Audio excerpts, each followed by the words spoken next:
నమస్తే అండి అందరికీ. ఈరోజు మేము మా పొలానికి అయితే వచ్చాము. మా పొలంలో మునగతో పాటు టొమాటో, బీట్రూట్, సొరకాయ, కాకరకాయ కూడా వేసాము. అవి హార్వెస్ట్ చేద్దామని ఈరోజు పొలానికి అయితే వచ్చాము. రండి అవి ఎలా ఉన్నాయో చూద్దాము. ఇదంతా బీట్రూట్ అయితే వేసాము, పక్కనే కొత్తిమీర కూడా వేసామండి, ఒక మడంతా. బీట్రూట్ రావడానికి అయితే ఇంకో 15 days పట్టిద్దండి. ఈ లోపు ఎక్కడన్నా లావుగా గడ్డలు ఏమన్నా ఉంటే కోసి చూపిస్తాను రండి.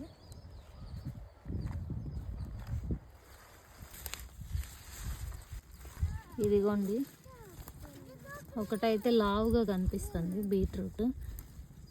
దాన్ని ఇప్పుడు కొయ్యబోతున్నాను. పొలంలో బీట్రూట్ ఒక్కటే బాగా లావుగా వచ్చింది.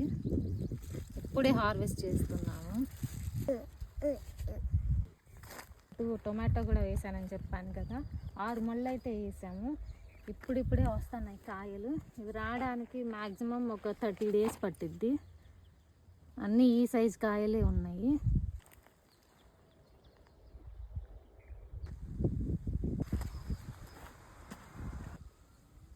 ఈ మడ అయితే కాకరకాయలు వేసాము.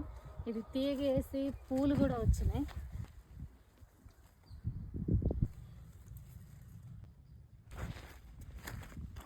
మడంతా సొరక తీగ వేసామండి, లాస్ట్ ఇదంతా.